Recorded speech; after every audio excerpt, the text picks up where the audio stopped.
Halo guys, kembali lagi aku Pedro di channel Kabiza Official.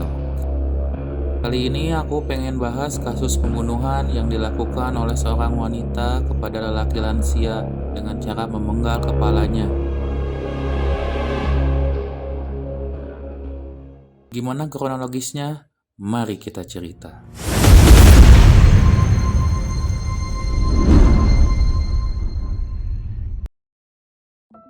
Kisah ini tuh terjadi di hari Minggu tanggal 2 Juli 2023 di Love Hotel Sapporo, Hokkaido, Jepang.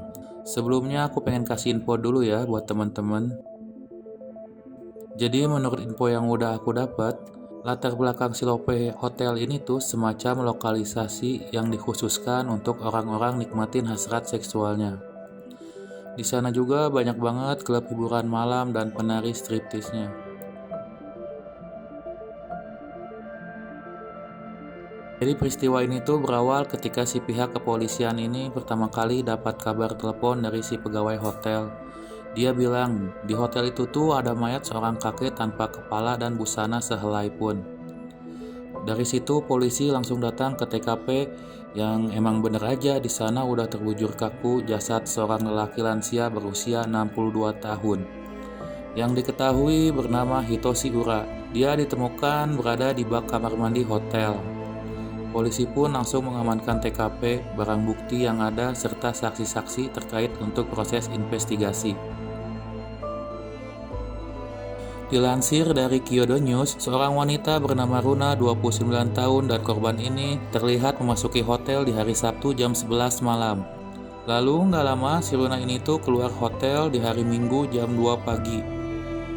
Dari rekaman CCTV pun terlihat kalau wanita ini tuh keluar dengan memakai baju yang berbeda saat waktu dia masuk hotel situ. Terus si Runa ini juga kelihatan bawa koper sama ransel yang diduga di dalamnya tuh berisi potongan kepala si kakek ini. Jadi udah jelas ya kalau si korban Hitoshi Ura ini tuh lagi booking servisnya si Runa yang nggak disangka-sangka bakal mengakhiri hidupnya si Ura ini.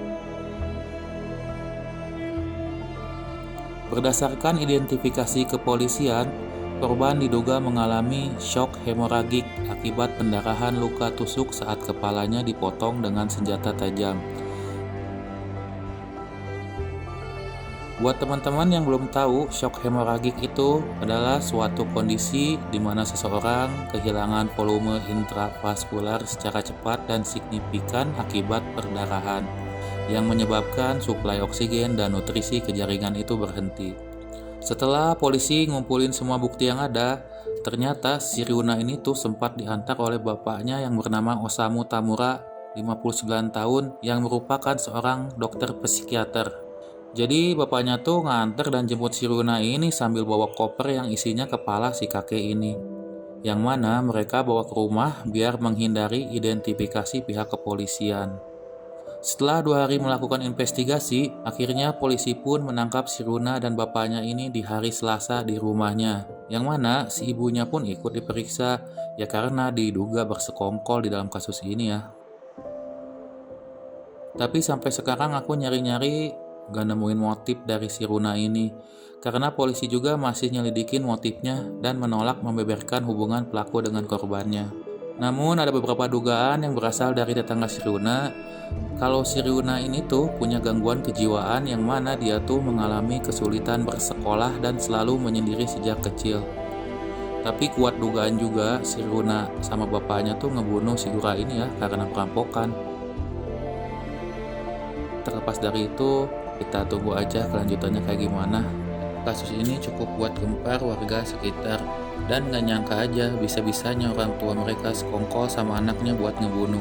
Yang padahal bapaknya tuh seorang dokter psikiater, ngerela ngorbanin masa depan anaknya dan profesi dia sebagai dokter psikiater.